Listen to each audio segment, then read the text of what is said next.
This is a presentation of Northeast Streaming Sports. It just might be the greatest sports franchise in the history of sports. A place where legends are made, and there's always something to talk about.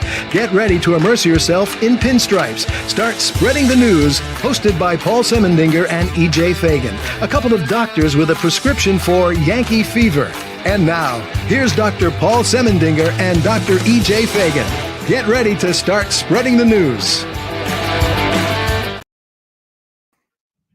Yes, indeed, ladies and gentlemen. And here we are, Paul Semendinger, not with E.J. Fagan. We have a special guest host. The wonderful Mike Whiteman is here with me this evening.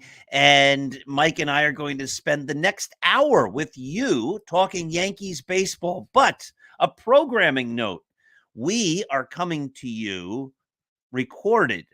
This is not live this week. We're recording this on Sunday, about 20 minutes before the Yankees play their final game against the Dodgers in this weekend homestand. We'll talk a lot about that. I will be at a book talk tomorrow at a local library talking about the Roy White book that I wrote. And EJ is in Spain. So we have the wonderful Mike Whiteman with us today or tonight. And so let's introduce him and welcome him to the show. Mike Whiteman, how are you today? I'm great, Paul. How are you? I'm doing actually great. It's always good. We had a baseball game this morning. I was the starter. After 4 innings, we were winning 1-0. And so I'd like to think the game ended right there. I'd like to think that rain called the rest of the game off, but it didn't. And I didn't get shelled in the 5th inning, but they got some hits. They had a bunch of hits. I think there was an error. 5 men reached base in a row, and I got lifted. So I'm very disappointed. Like, I didn't even get through 5, and I thought I was primed to go the distance today, and I got lifted in the 5th inning. So I'm a little disappointed in that. But later in the day, Ethan, my youngest son, and I met a former New York Yankee, and we'll talk about that in a little while. So that was kind of fun. That was actually very fun because that former Yankee was his favorite player of all time. So how are you? I'm doing very well. It's a beautiful day. I love this time of the year. I love June. Baseball, long days, warmth, grilling, baseball. It's just a great time of the year. It is a great time. It's my favorite month of the year is July. It's always been my favorite. It was the only month where I didn't have to wrap up a school year or start to gear up for a school year. It was a month where you could just sort of go. Mm-hmm, and sure. Also when my birthday is, so that never hurts. Absolutely. So what's your favorite month? Is it June? June, I would say. Yeah. Yeah, June. Yeah. And like I said, I love the long days. And I love the warmth. And often June is warm, but it's not crazy hot. So if I had to pick one, and I mean, I have, I like a lot of months, but I'd say June would be my favorite. Yes. Awesome. I'm trying to get my microphone here. It goes in and out. I can hear you, but only in one ear sometimes. So let's talk about something less positive. The Yankees on Friday night lost. You and I had some disagreements in our philosophies on that loss. But then Saturday, there wasn't even anything to argue about. You wrote the game summary. The Yankees got crushed 11-3. And now they're playing the 3rd game of the series. So I wrote a perspectives piece that aired, I'll say yesterday, because this is airing on Monday and it aired on Sunday afternoon. It was published then, that noted that thus far this year, the Yankees against the 2 teams, somebody pushed back on me and said the Yankees have beaten good teams. I'm like, yeah, they have beaten good teams, a lot of good teams, but against the 2 best teams that they faced so far, the ones that they're most likely going to face in either the World Series, should they get there, or the AL Championship, the Orioles and the Dodgers, they're only 1-5 against them. Is that a cause for concern? Not in June.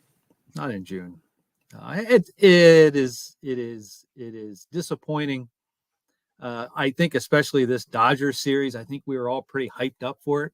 Yankees, Dodgers, and all the star power, with Ohtani and Yamamoto and Betts and Freddie Freeman and Aaron Judge, Juan Soto, except, we didn't have Juan Soto. And so I think we were, as Yankee fans, we were pretty hyped about this. We're disappointed. I'm not too terribly upset that they're losing to the Dodgers in June. I think the one thing that it does reveal to some extent, I had touched on a little bit in my game summary, is Juan Soto really makes this team go. And dare I say, maybe even more than Aaron Judge, because when Judge wasn't hitting, Soto was hitting, and the Yankees were doing fairly well. And then, of course, once Judge started hitting, then they sort of start going on all cylinders then. But there's just something that I think Soto brings to that team in terms of his left-handedness, of the pitches that he sees, of just his attitude, his confidence. There's something that he brings to the team that I think is very special, and it isn't, and obviously it doesn't translate when you're sitting on the bench. And then you take, I think you take the level that he's been playing to this year, and then you replace it with what we're getting from Trent Grisham, and it's like night and day. So you're moving Verdugo up to the second spot, and then you're moving up Stanton, you're moving up Rizzo up a place, and you're having to kind of count on them right now. And I'm not sure that's a good place. I think Stanton and Rizzo have generally been good maybe Rizzo not so much, but considering that they've been 5, 6, 7 hitters, that's a lot more tolerable than counting on them in a prime position in the lineup. So I'm not too terribly worked up today. Now, when the Yankees posted their lineup for tonight, I don't know if you've seen it yet, but the number 5 hitter in the lineup tonight. Did you see the lineup? I didn't see a lineup. No. All right. So this, ladies and gentlemen, welcome to our brand new quiz show. Can you guess the number 5 hitter? All right. Mike Whiteman is our first contestant. Mike, coming from Pennsylvania in the United States of America. Mike is a Yankee fan who also writes for the Yankee site Starts Spreading the News and is one of the nicest people in the entire world. So, Mike, welcome to this game show. Can you guess who's batting 5th? And you have 3 guesses. Don't look. First one I guess is DJ LeMahieu. Yes, that could make sense. And I'm sorry, Mike, that's incorrect. You now have only 2 guesses left. Okay. Austin Wells. Yeah, that could even make sense in an alternative universe, maybe, possibly, but that is incorrect, Mike. If you get the 3rd one wrong, I don't know what the consolation prize is, but you don't want it. Glaber. Yes. No. All right. Are you sitting? Yes, I am.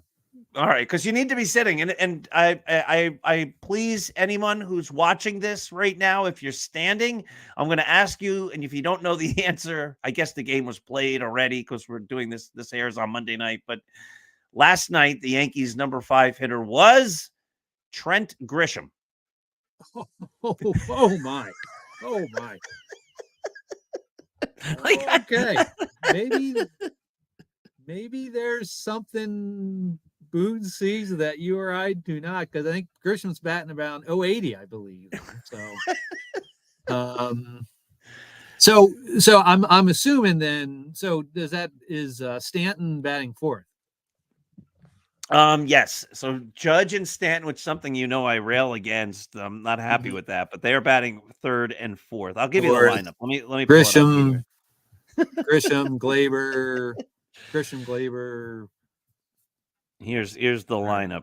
I'm gonna look at Cashier put it up, and here's the Yankee lineup. Leading off for the Yankees, the shortstop, Anthony Volpe. Batting 2nd in left field, Alex Verdugo. Batting third in right field, Aaron Judge. Batting fourth, the designated hitter, Giancarlo Stanton. Batting fifth in center field, I can't believe I'm saying this, Trent Grisham. Batting sixth at second base, Gleyber Torres. In the seventh spot, the first baseman, DJ LeMahieu. Batting eighth at third, Oswaldo Cabrera. And batting ninth, the catcher, Jose Trevino. There you go. You know, if I'd close my eyes, I would think that's Bob Shepard. You know, the amazing thing about this lineup is that they're facing a left-hander. They're facing Paxton. Oh, wait a minute. I thought it was the other guy. Oh, no. Grisham or Glasnow. Glasnow. Glasnow. Okay. No, I think there's a typo somewhere with Paxton there. I'm like, oh my gosh. And no, okay. So I still don't understand that. It is a typo on our site. It says Paxton. But I think it's Tyler Glasnow. Let me go to the ESPN. It was Glasnow because I had thought that'd be a really good. I had cited in the article be a really good pitching duel. And yeah, both. That's where I got my information from your article where I saw that. Well, so I'm scrolling my article. I think your article's right. Yeah, it's Glasnow. That was a typo. We'll have to correct that after the show. So, it's Glasnow. Yeah, I mean, if like you and I were rolling a game of Stratomatic, I don't think I'd put a guy batting under 100 batting fifth. That's for sure.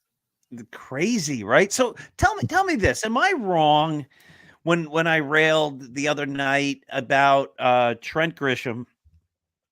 At the end of last year, the Yankees, had a big press conference or whatever, and they asked Hal Steinbrenner, like, "What are you going to do differently?" And he's like, "Aaron Boone said we're going to bunt." Like, really? The whole thing on its face seemed bizarre. Like, really? This isn't Ty Cobb's era, right? Like, we're gonna go for the Baltimore chop. John McGraw is gonna work with our guys here.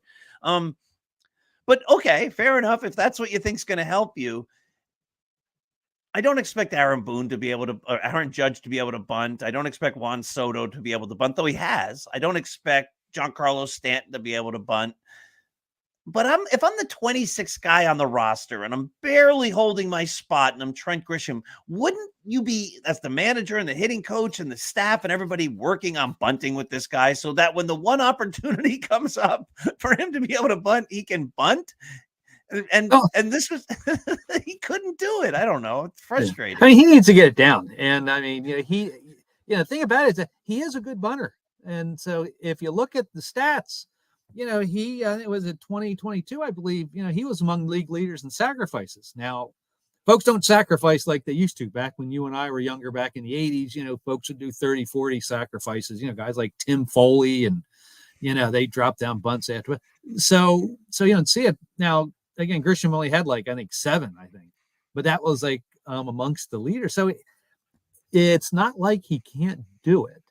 I don't know if it was a matter of he just didn't get it down or maybe he's rusty. I'm not sure, but if you're not going to hit, then you've got to do the other things.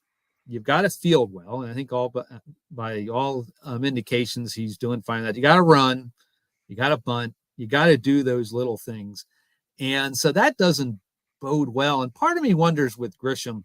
Now, I am not a major league player and was never close to one, but part of me wonders whether the transition from everyday player, because he's been an everyday player for a while, and so now he is barely playing. One thing that I think has been different with Boone this year is you don't see a lot of that load management that we've seen in previous years where, Judge smacks 2 home runs and then he takes a day off, because Boone's going to try to get him a couple of days off. We don't see that as much. At least I don't notice it this year.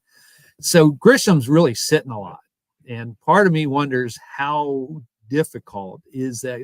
I mean, I have read that the ability to come off the bench and perform is perhaps one of the hardest things to do in the sport. And it is a skill. And so one of the things that distinguished the Yankees, of like the 90s so much is that they had those guys. They had the Strawberries, the Rains, the Louis Sohos, guys who were on the bench, and they could call them, and then they would perform. And Grisham may or may not be that player.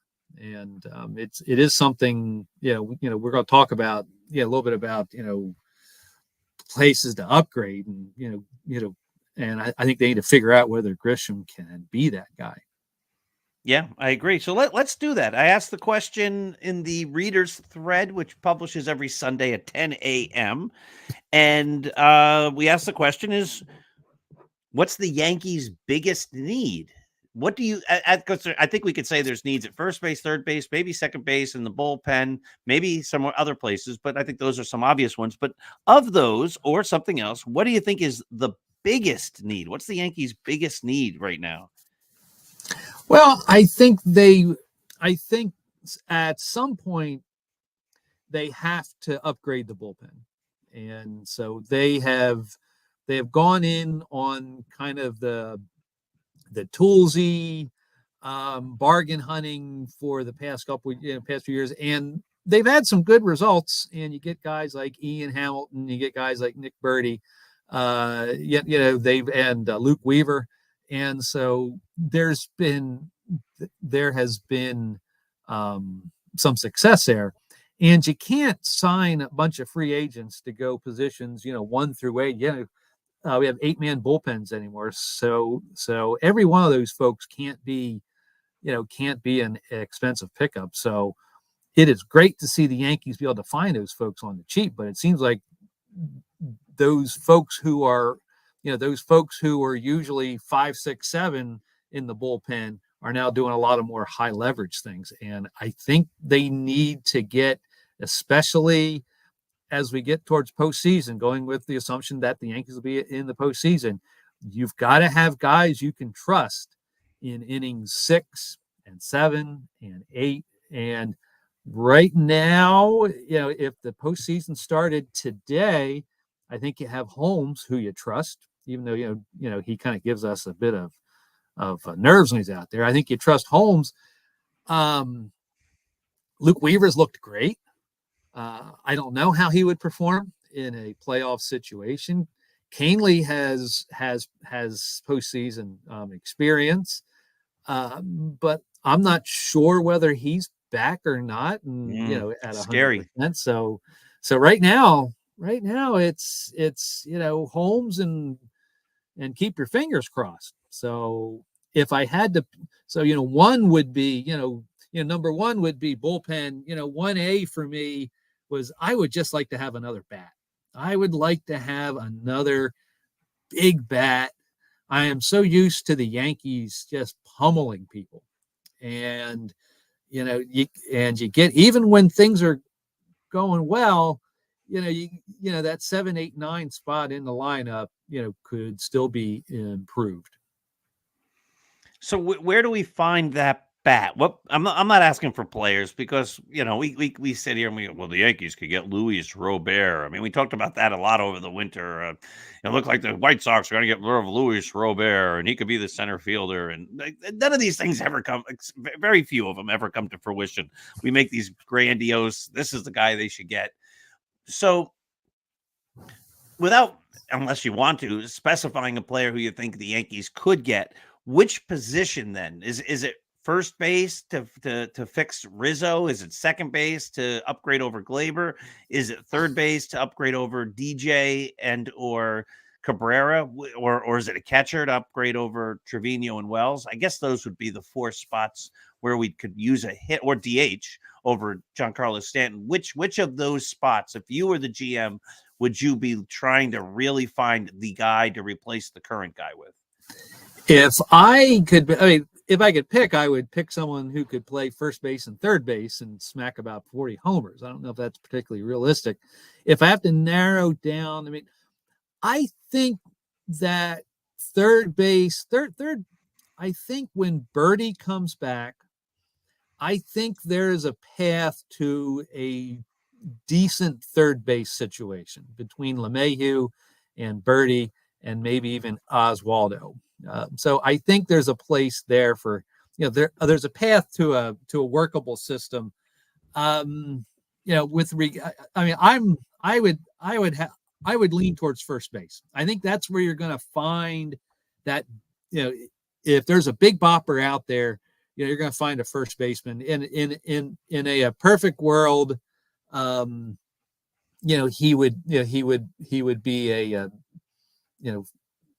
30, 40 home run kind of guy, who sees a lot of pitches, takes a lot of walks, and can field the position well. That would I think if you have that type of production, then you're moving everybody else down a notch. Then you're moving, because I think Stanton's not going anywhere. I think as long as Stanton's he's on pace for about 30-ish home runs and about 110, 120 OPS plus.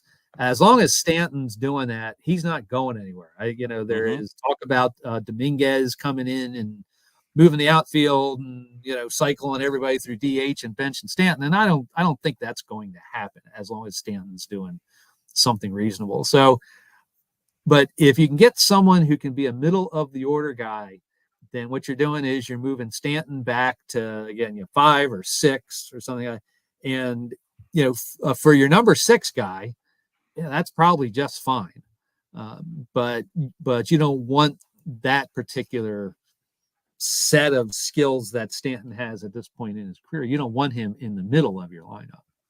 I'm getting a phone call here. The first phone call I'm getting is they just fired Brian Cashman and they named you the GM. So wow. Yep. I didn't even put in a resume for it. Well, okay. Well, no, they heard about you. And all right, so you are officially the Yankee GM and you didn't even have to sign a contract. The check is already in the mail. It was deposited into your account. I don't know how they got your number, but you are officially the GM. So, okay. Oh, thank you. Another call. Oh, okay. I just said we weren't going to do anything with players, but it's Steve Cohen of the Mets. He just called. Oh, and you mentioned they just happen to have a fella. They just happen to have a fella who could fill the bill there. They do, and there's talk that he's not coming back to Flushing, and he's a right-handed hitter. Could complement the lefty Rizzo. I don't know how great of a fielder he is, but he's definitely a 40 home run type of guy. So first question is, I think, the easier one. Would you be interested in Pete Alonso? Let me think about that. Yes. Okay. So here's the harder one. Spencer Jones is the future, so many people say, but he's off to a terrible start this year. He's just not getting it done. And there's an argument to be made that the Yankees need to win it all this year. Like, cause it's like the window is, if it's closing, maybe it's not, but maybe you can make that argument. I try to make that argument. Cohen says Spencer Jones for Alonso. What do you do? Alonso, am I correct? He is a free agent at the end of this year. That is correct. So it's just a rental. Oh man, boy, that's a hard one.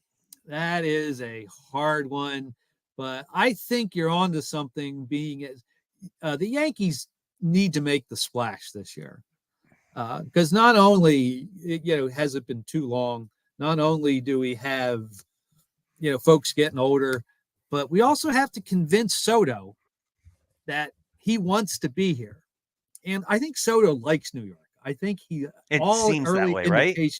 Seems that he really likes it. And he's going to get a gazillion dollars everywhere. He's going to get a gazillion dollars everywhere. So, but I think something that might kind of seal the deal would be Yankee postseason. There is nothing quite like Yankee postseason and Yankee postseason success. And, hopefully this will get lost. This YouTube video will get lost down the line, but I would do Jones for Alonso. Wow. I would do it. See, that would be bold. I would try not to. Bold. That's huge. Try not to. I would try to do Florial.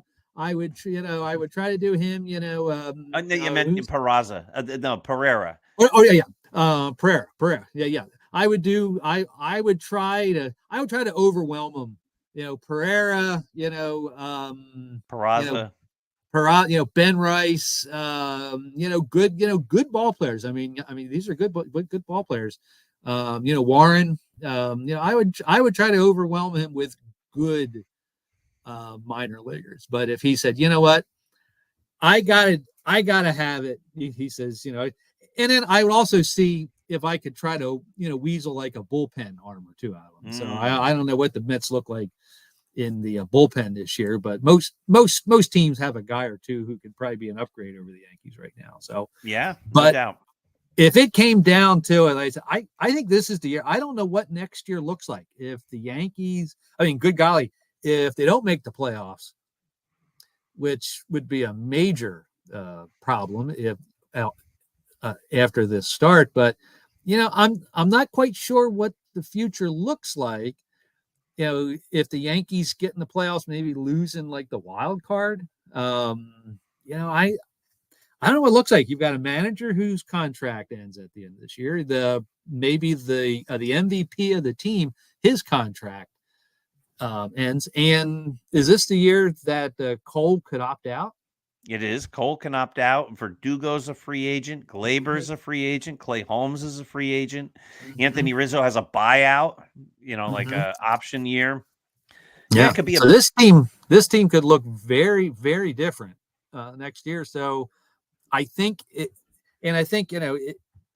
everyone's healthy, and so if folks are healthy, they're seemingly doing well. That I would do it.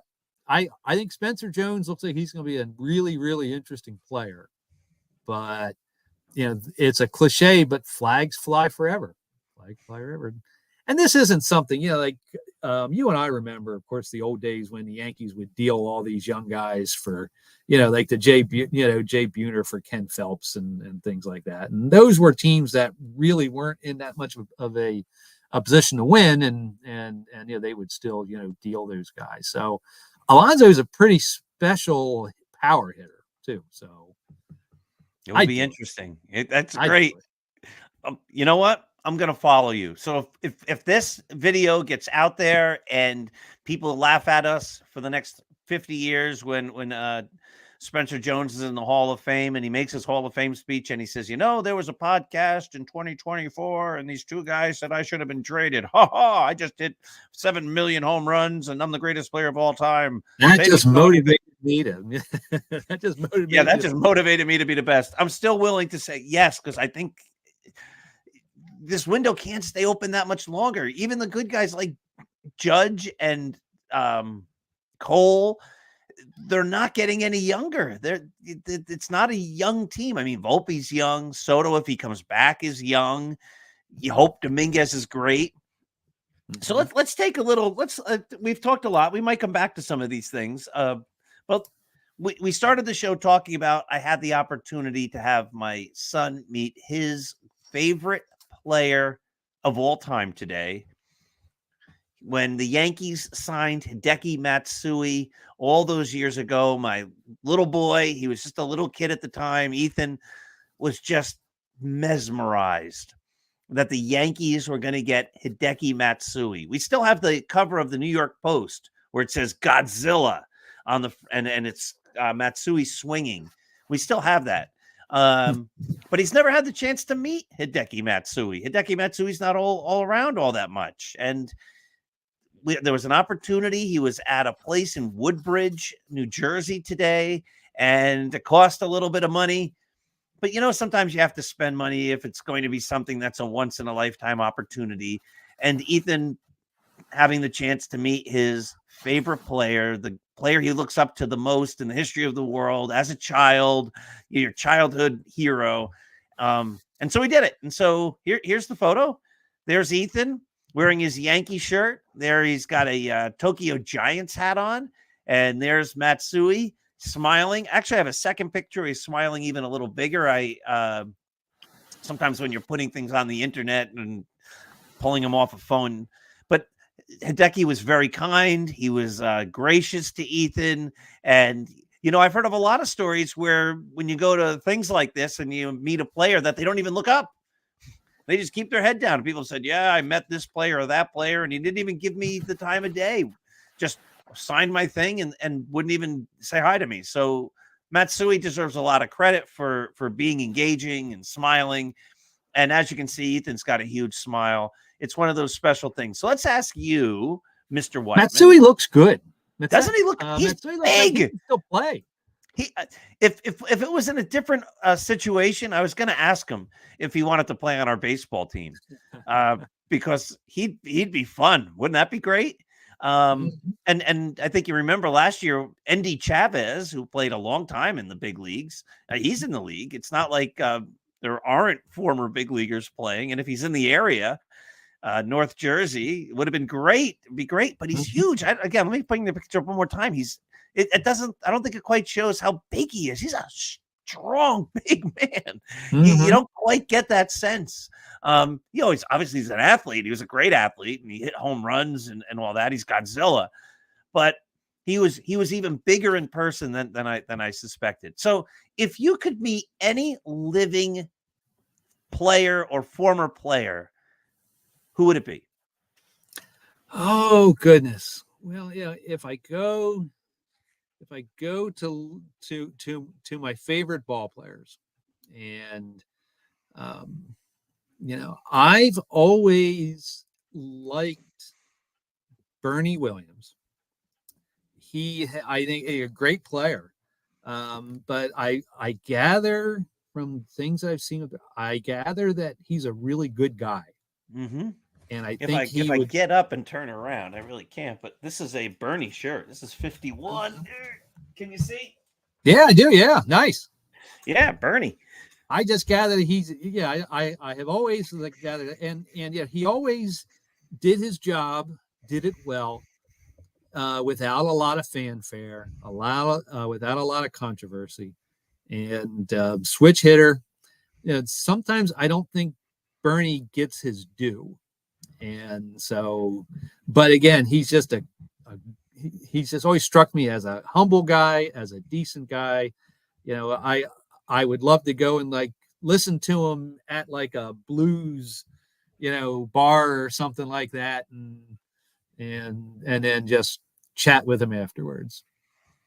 That's a great choice. You made me think of Roy White when you said a Yankee outfielder who doesn't get the due he deserves, a switch hitter who's a quiet, dignified gentleman who would be just great to hang out with.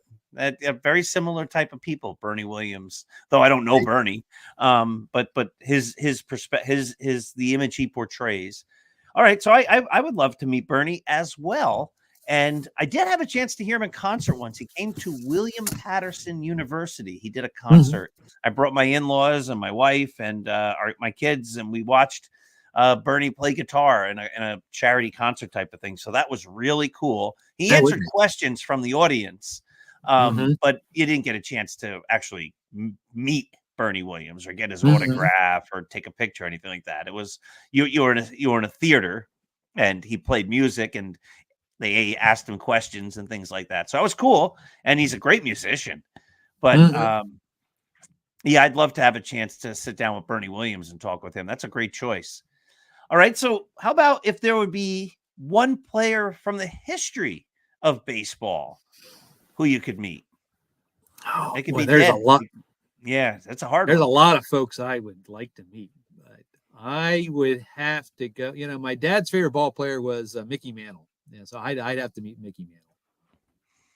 You couldn't go wrong meeting Mickey Mantle. I've always thought about Lou Gehrig. Would love to meet Lou Gehrig. Again, quiet, humble. But I always then you read stuff about him, and I don't think he really talked. Right. No, I don't think he did. I don't think he did. So I don't know how much. Hi, Mr. Gehrig. Hi. So how was the game yesterday? We won. And so I guess the question is, who would you want to meet? And it might be a different question. Who would you like to have dinner with, right? Who would you like to spend 3 hours with? So I'd like to meet Lou Gehrig, but I don't know if I want to spend 3 hours with him, because I don't know if he wouldn't obviously know us or know me, and he probably wouldn't be comfortable talking. So I wonder, the easy answer is Babe Ruth because he must just have crazy stories. But I think Babe would be a little too rambunctious for me. I think I'd feel like I'm boring him to death. Like, really? Like, let's go party, Paul. Let's go drink to town. Like, yeah, I don't know about that. So yeah, Mickey would be fun. Christy Mathewson always seemed like an interesting guy. I've always been a fan of Christy Mathewson. I don't know why, but one of the classy guys from the old Giants teams. He's always on that short list for me of somebody I'd like to meet. Yeah. Satchel Paige would be an interesting fellow. Satchel Paige. Yeah, now there's a guy who could tell stories, right? I would love to, and Buck O'Neill. I would love to have had a chance to meet Buck O'Neill. I've got a book by Buck O'Neill around here somewhere, and it's I was right on time, I think is what it is. Yeah, what do you think about that one right there? Look at that. Oh, that's a nice one. That's a nice one. Did you meet him? I did not. I had a friend, and he got that autograph, so that was cool. And the book I just moved it onto my bookshelf. The Soul of Baseball. Yes, The Soul of Baseball by Joe Poznansky is good. And what a book! And then his autobiography. I have not read his autobiography. Oh well, hold on here. Let me go get it for you. Oh, this reminds me right now of the Honeymooners skit when they core the apple and we're turning around and we're grabbing things and we're not looking at the camera and we're getting up. Can it core a apple? Oh, it can core a apple. Oh, look at that. I've never seen it. I was right on time. I was right on. Is that what it says? Right on time? Yes. Yep, I was right on time. Yeah. Who wrote it? It was him with Steve Wolf. Oh, and David Conrad's, forward by Ken Burns. I think this came out not that much longer after the Ken Burns baseball. And of course, so many folks, so many of us, and I always consider myself as a pretty knowledgeable baseball guy. And Buck O'Neill, who's Buck O'Neill? And then and then I watched, like, oh my goodness, what a treasure this guy was. This was published in 1996, so not that long after the baseball documentary came out on PBS. So yeah, that's fantastic. Speaking of, this is totally off subject, but the impact of TV shows and movies on what interests us, right? And what creates interest. This is why we need to always keep learning and reading and watching and growing, because the Ken Burns series on the Civil War was one of the things that just opened. I was always, that came out after I was a college graduate or my senior year of college, one or the other. I think I was a college graduate. I think it came out like 91. So I graduated in 90. I think I was my first year teaching. But I'd taken a Civil War course, and I'd obviously read a lot about Gettysburg, and I'd visited Gettysburg and studied the Civil War in parts. But that series, the way he told those stories, made people into enthusiasts and sparked an interest into something that the proliferation of books about Gettysburg that came out after that series. Same thing with the baseball series. That when you see stuff like that, it just makes you say, "Oh, I have to learn more. I have to learn more." And you start talking about a player, and you go, "Oh, did you read the Poznansky book?" No, I haven't read. Yes. Oh, yeah. Well, did you also know he had an autobiography? I didn't. So this is how we grow and how we perpetuate our fandom. No, absolutely. No, I think Ken Burns. I think he really brings things to life, and the Civil War was good. His documentary on World War II, the war. You're sitting and firsthand accounts by folks who were there. Is just it's that just really struck up an interest in me in learning more about that time. And next thing you know, I'm talking to you and you're saying, well, gosh, Mike, did you ever watch Band of Brothers? And well, no, I never watched Band of Brothers. Well, now I'm watching Band of Brothers and then the Pacific. And so I think I try to I have my core things that I like and love and will always love, but I also try to, look for new things and, be a more rounded person. So, and since we're talking about the Civil War, thank you so much for reading my initial manuscript of my book on Gettysburg. I do appreciate that you're spending so much time. It's waiting. It's just fun. I mean, part of my issue is I've got to tell myself that I'm proofreading. And so I'm reading it and I'm having fun. And so, I'm learning, things about people and, like, again, the old Gettysburg movie that we've seen, I don't know how many times from Turner and, Porter Alexander, he was artillery. And so he was just kind of a brief character in the movie, but, you have a nice write-up about the man. And so it's like, yes, I've got to remind myself that I have a purpose, not just reading it for fun, because it is fun. Well, thank you. I appreciate that. You can see that's been every single book I've ever written is not easy. None of it's easy. It's hard. It's work. People don't understand that. Somebody said I talking to somebody yesterday. I was at a book festival. I want to write. How do you become a writer? And I said, well, you have to write. And they go, well, I don't really ever sit down and write. And I'm like, well, then you're never going to write. You need to make time and write. And some people say I've always wanted to publish a book. I say, okay, do you write? No. Well, then you're not going to publish a book. You got to actually do the work. Well, maybe if I find a little time someday, and no, it's not a little time.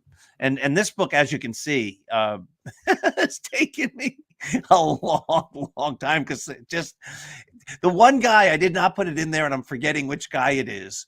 But as I research these guys' histories and what they've done and their family histories and, to try to show some comparisons, one guy's great grandfather was the person who invented the Bartlett apple or something type of apple. It's not a Bartlett, it's just Bartlett pear, but nobody even has this apple anymore. But in his obituary, it's like, Bill Jones, commander at Gettysburg, passed away yesterday at the age of 87. His father was whoever, and his great grandfather was the guy who invented the something or other apple. And then you find yourself saying, what is that? And then you're going these rabbit holes, and I'm reading about apples that were in New England at the time that nobody makes anymore. Somehow they were grown a specific way, and nobody grows them anymore. So it's just fun. Now, I think you have some photographs. The other day you got an autograph, and I was able to, because it was signed, figure out that it was Billy the Bull Johnson. And I said, maybe when we go on, you could see if you can stump me. And now I think these are easy. I think most easy, but yeah, this was the one that I showed you here. Yeah, so I can pull that. Yep, Billy the Bull Johnson. Way. That is Bill Johnson, and so he was a Yankee third baseman, late 40s, early 50s. One of those guys, that you don't hear a lot about, but he was a constant and a contributor. My mother-in-law found this at a yard sale. My mother-in-law is a wonderful lady. I don't know if she's watching, but I want to go on saying that my mother-in-law is wonderful. And so she gave me, she saw this. She picked me up this, an Aaron Judge baseball card, and a Lou Gehrig book. So wow, she's great. Yeah, that's fantastic. Just for the record, I have a wonderful mother-in-law as well. Yeah, that's good. And so if that Spencer Jones things, we don't want people to say that. We want people to see about our mother-in-laws on here. Right. So mother-in-laws watch this show at about the 43 to 44 minute period. That's right. That's right.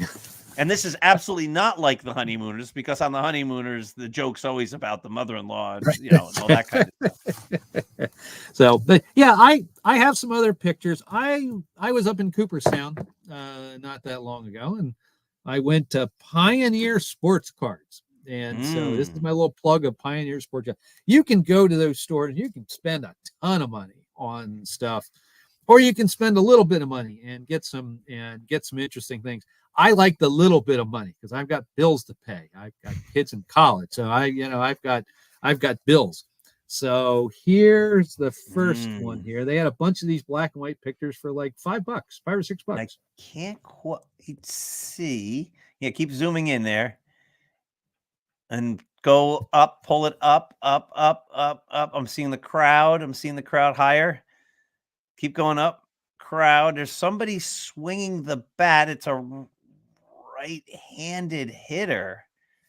Wow. Oh, it's Willie Mays. Willie Mays. Willie Mays. Yeah. Wow, what a picture though. That looks great. They had a bunch of them there, And so I said I got, it was like a deal 5 for like 24 or something like that. So I'll find a place to hang them up in here. So here's my Willie Mays is a good addition. Oh, that's number 21. That's what gave it away there. Roberto Clemente. He's another guy that, he's what a great player he was. I'm not sure he gets his due. He doesn't. Have you read the Marinus book, David Marinus's book, Clemente? I have it here. I don't know that I've read the whole thing, but all right, read it. Yeah, if you haven't read it yet, it's great. And he gets into such description about the airplane and the airplane crash and how that happened. It's like, wow. And then what happened afterwards? I think Manny Sanguian, the catcher, went down there and was diving, trying to find things. And I mean, it's the story itself is just, it blows you away. The world lost a great man when Roberto Clemente died. Absolutely. Now, this one's probably not going to be too hard to figure here. So I see the 42. So I'm assuming that's Mariano Rivera running the bases in the 1940s, or it might be Jackie Robinson. I would go with your second guess there, but Mariano could run though. He could run there. He could. And I got 2 more here. All right. And you're throwing me softballs. These are probably going to be recognizable here. So, all right. So this is a fella here. He is he is pretty recognizable here. Yeah. So I don't know if you've ever seen his statue. That's Brooks. He has a statue outside Camden Yards, and the statue itself, I think, is bronze, but his glove is gold. It's very cool. Now, of course, I'm mad at Brooks Robinson. I did a Sabre event with the people from Baltimore, and I'm doing another one in about a month. And I jokingly said, I'm a little, I like Brooks Robinson, classy guy. Everything everybody says about him was just a great gentleman.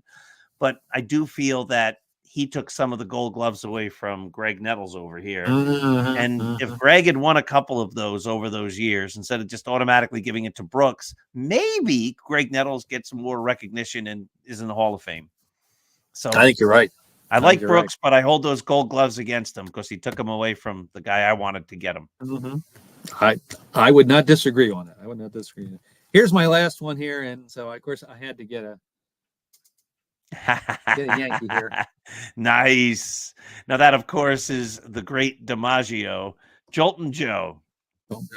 Yeah, he had walls and walls of these things of just pictures of just historical guys, and so I go there. I have a few more from other visits, so next time I go, I'll probably go get a few more. It's awesome. I think one of the other things that makes baseball so great, and no other sport has this, basketball doesn't have the long enough history. Hockey, they're wearing helmets. Football, they're wearing helmets.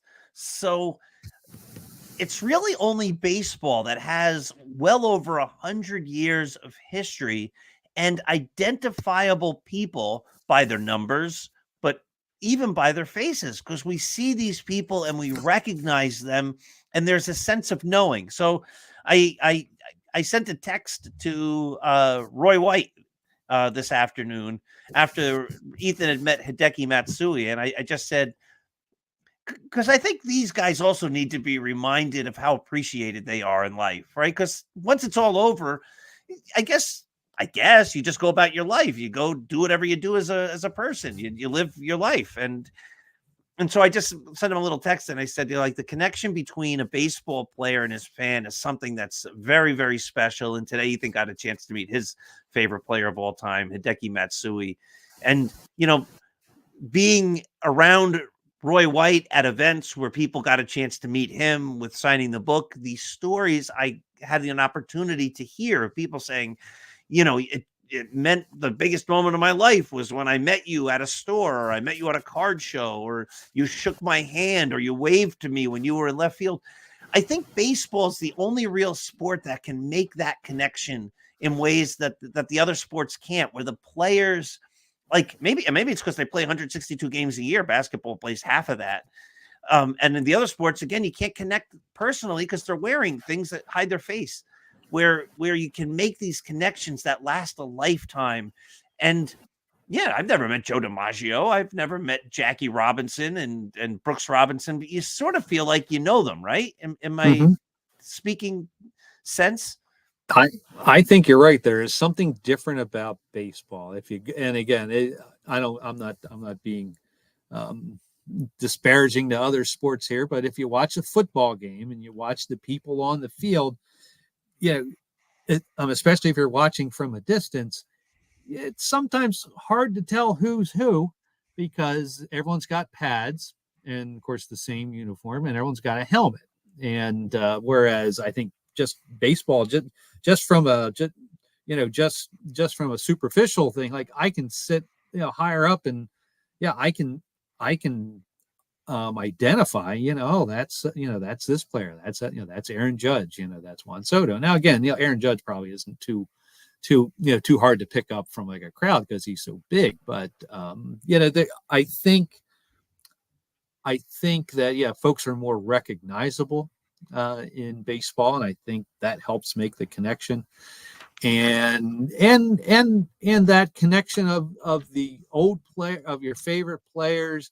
And Ethan went with his dad to go see his favorite player, and so that's a big deal. And that's something that baseball does. Again, I talk about Mickey Mantle. Mickey Mantle was my dad's favorite player, and 1961 Yankees, that was my dad's team. So there's always a soft spot for him for that. So I think there is just something about baseball. And as I'm saying this, I'm thinking last night we went out to dinner, Ethan and my wife and I, and there was a little tiny TV over in the one part, and I could just see it. And it was the 77 World Series, Game 6, when Reggie hits the home run. And I saw Bucky Dent batting, and I just said, there's Bucky Dent. And Bucky Dent, I live in Wyckoff and New Jersey, and Bucky Dent for a little while, I've told the story before, lived in Wyckoff, New Jersey when I was 10 years old. And I used to go ring his doorbell and try to get his autograph. And I met him once, and I'll tell that story again another time. It's neither here nor there, but the restaurant we were at was in Wyckoff. And I said, I bet you Bucky Dent actually ate here. But all that to say this, I saw him on a tiny TV, couldn't have been more than this big. And I'm like, oh, there's Bucky Dent. And the baseball, unlike any of the other sports as well, has times when you are all alone, when you're catching the ball, when you're pitching the ball, when you're throwing the ball, and when you're batting. It's just you. Everything is focused on you. It's not you're getting the ball from the quarterback, or you're running and catching the ball from the quarterback, and there's guys all around you, or you're shooting the ball, or you're passing the ball in a basketball, and you're going up for the layup, but there's always people around. There's individual moments, but it's in a crowd. In baseball, there are individual moments, and you're by yourself. And so, again, I think that makes people more recognizable because they're by themselves. Bucky Dent is either going to hit the ball or he's going to get out. All right, he might walk or reach on catcher's interference, but we get the idea. I'm on the mound. I'm gonna get you out, or you're gonna get on base somehow. I'm gonna win the battle, or you're gonna win the battle, and it's me against you. It's not me and a bunch of guys around me against you. It's just me and against just you. And then after you hit it, there's other people that get involved. But there's a lot of singularity in baseball that aren't there in the other sports. No, I think you're right. And so Bucky can get up there and you go, oh, that's Bucky Dent because you know his swing, and it's the swing. His stance. I grew up, and I'm sure you did the same. But we all imitated the stances of our favorite players, and we all would imitate the windup and the pitch delivery of our favorite pitchers. And again, and I don't know, and I don't want to sound like a get off my lawn kind of guy, but I don't know that there's that type of distinction with the styles, with the stances and the pitch and delivery so much as there used to be, primarily because so much of it is being driven, by analytics And so the question, how do you, how, what kinesiology, or what movements do you need to make to deliver the ball faster, or what movements do you need to make to bring the bat into the batting zone faster in order to create a better outcome? But yeah, I was watching a game the other day, and so I don't know why that struck me, but I said we used to analyze, and we used to imitate, and some guys we made fun of, and there just seemed to be a little more diversity in terms of of those things back in the 70s, the 80s. Yeah, and I think that's one reason Juan Soto is so much fun, is because he is distinct and so. unique. Yes, I believe so. Here's the last thing. This drives me crazy, especially as a guy who pitches. I learned how to pitch. You come to the set position. I'm a righty, so I guess I'm throwing in this direction here. And you have to be still, and then you throw the ball. Right. And if you move, that's a balk. That was baseball for a million years. Now you watch these guys in the big leagues, and they do this, and they wobble, and they're wiggling, and they're back, and they're moving their arms, and I'm going like, when did that happen? It just seemed to happen overnight. Like, no pitcher moves when you're in the stretch except to either throw to first or deliver the ball to the plate. There was no rocking and moving and I don't know, having spastic movements or whatever, like idiosyncrasies or whatever. And all of a sudden, every pitcher does it, and it's okay. Like that. It seems like it had like a lot of smaller movements, but like more of them. And I've also I have also followed with interest that is that you don't see a lot of like the real smooth follow throughs. And you see how many folks, after they deliver, they're just their like leg kind of flies out in like front of them, or spins to the left or spins to the right. And it just seems like back when we were younger, it seems like the follow throughs seem to be smoother. Like you always had guys like Bob Gibson, who he would, everything would fly out after he would deliver the ball, and the players said that it felt like he was like right on top of them, because of that. And so that's what made him so hard to hit. But for the most part, it seemed like folks just had a smoother follow through, smoother finish to their delivery. And I don't know if that's part of the thing with the amping up the velocity or not today. It probably is. Probably they're like better to just put everything behind the pitch rather than, again, I was always taught the pitcher, after you throw the ball, you become a fielder, right? And you don't see that as much. All right, Mike. Well, as always, I could go on for 6 hours here. This is just too much fun. I just checked the Yankees score. It's 0-0 after 2, or it's the bottom of the second, I guess. Bottom of the second, 0-0. So the Yankees and Luis Gil are off to a good start. The Dodgers haven't scored in the first 2 innings. So you and I are going to go watch the Yankees and hopefully watch a big victory. Thank you so much for watching. I didn't get a chance to get to this. This show, of course, is brought to you by Artemisia Publishing. Artemisia Publishing is a independent publisher, but a traditional publisher, locust out of New Mexico. They have wonderful books like my running book, 365.2, which should motivate you. The book about Roy White, From Compton to the Bronx. They have The Least Among Them, but not just my books. They've got books from a plethora of authors and a plethora of genres. So check out apbooks.net. Once again, Mike, thank you so much. This was great, and I can't wait to do this again with you. And one of these days, as you know, we're going to get together in Pennsylvania and either have dinner or breakfast or something. My schedule keeps changing, and I apologize for that. Have a wonderful evening.